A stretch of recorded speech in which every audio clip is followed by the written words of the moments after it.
What is going on, my friends? I figured today was as good of a day as any to make another little exercise tutorial, or at least explain the way that I like to do a certain exercise for a certain goal. It's not to say that this is the only way that I would coach this exercise, but for this specific goal, this is usually how I recommend that my clients do so. So I figured I could just turn this into a video and you guys could maybe enjoy it, maybe benefit from it, maybe not, who knows.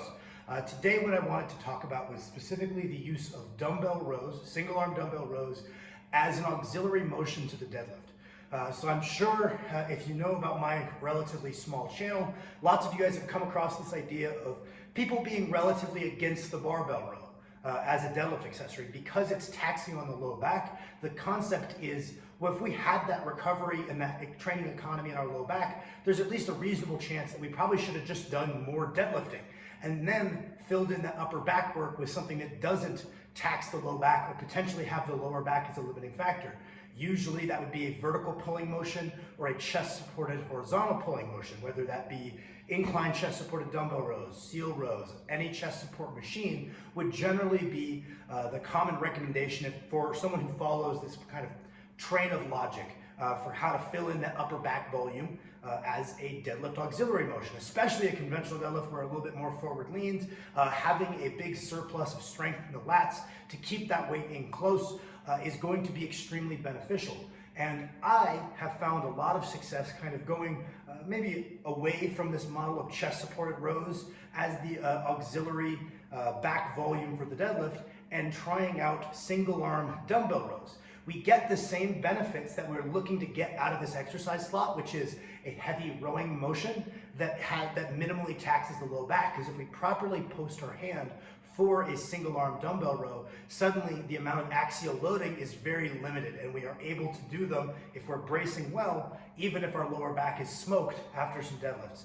And I've talked in the past about how sometimes within accessories there's merits to trying to mimic the positions we are in on our main lift, and sometimes that's just sacrificing additional loading for what is really just something that sounds nice. So sometimes taking the exact grip that you bench with for your horizontal pulling work isn't always all that important, though some people do find that they get some proprioceptive benefits when they go lie down on the bench. That bench grip rowing they've been doing gives them a better feel for what they should be doing with their back. So mimicking positions is something that can have a place if you find value in it, but if you anecdotally don't find value in accessories that mimic positions, there's no really reason to force it if you're not seeing that benefit. It's not an example of something where you're like, I'm not seeing it yet, but I'm gonna stick with it because people say it's good. Not necessarily. I think that as long as we are training the auxiliary muscles that we're looking to train in the roles that we want to train them, like we're doing a horizontal pull with a good reach at the front, a good squeeze at the back, mimicking our bench grip isn't the end of the world. And that same thing can be applied to a whole bunch of different accessories, right? Some people might mimic their squat stance for their hack squats.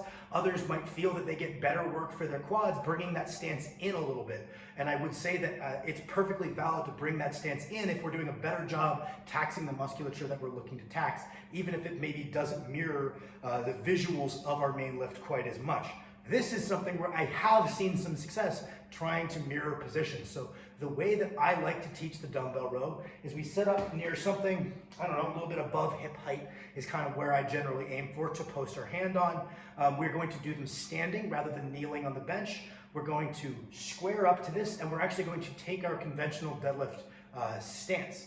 I've seen some people even take kind of a sumo stance as sumo deadlifters and just kind of use that as additional time under tension in that abducted position, because lots of people, when they're transitioning into sumo or they're a newer lifter, they just don't have that hip musculature because they haven't spent very much time in this open hip, open position.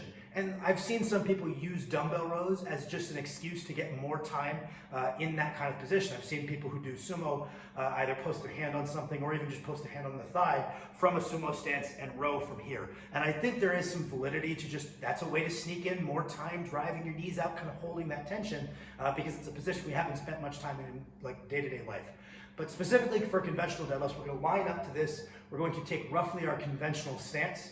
We're going to post our hand on this, and then what we're going to do is we're going to push our hips back just as though we were doing a deadlift from our deadlift stance until we get our dumbbell rowing hand to roughly the height that we would be deadlifting from. So in a lot of ways, we're mimicking our start position in the conventional deadlift. So that way we're making sure that we're developing strength in relevant ranges of motion. Lots of people find that when they do vertical pulling and they get all this strength up in a stretched position, yes, it hypertrophies their upper back, which then they could turn around and utilize better in the deadlift, but they don't feel any direct correspondence between these two motions. Those same people might find, hey, when I do like a low incline row, where I'm developing strength in this shortened position of the lat, which is realistically the strength that is most relevant to keeping a deadlifting close, I feel the difference of when I have those in the program and when I don't.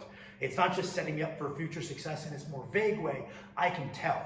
And I find that if we mimic that position and we make sure that we're training the lat in that more shortened position, maybe it is a little bit less optimal for hypertrophy than training at a greater average muscle length, but it's also going to develop a better feel for packing the lats in the bottom position of the conventional deadlift. Then reach down, make sure that hand is kind of at that lowest deadlift position roughly.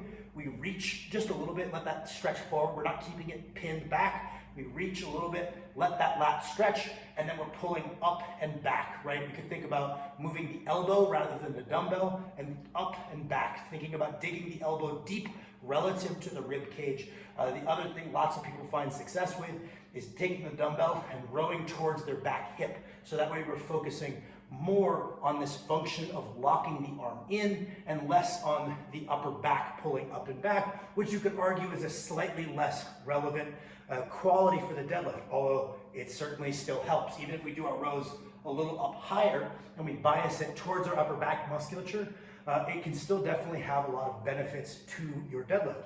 So I will do a couple demo reps on each side, and that will be the video. So we come up to this, we take roughly our conventional stance, we post our hand, we hinge until we're roughly at the hand height where we would start a deadlift, and then we're pulling up and back.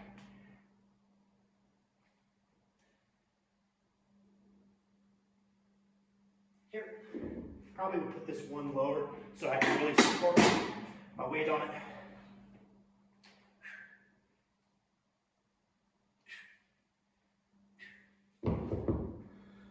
That's all.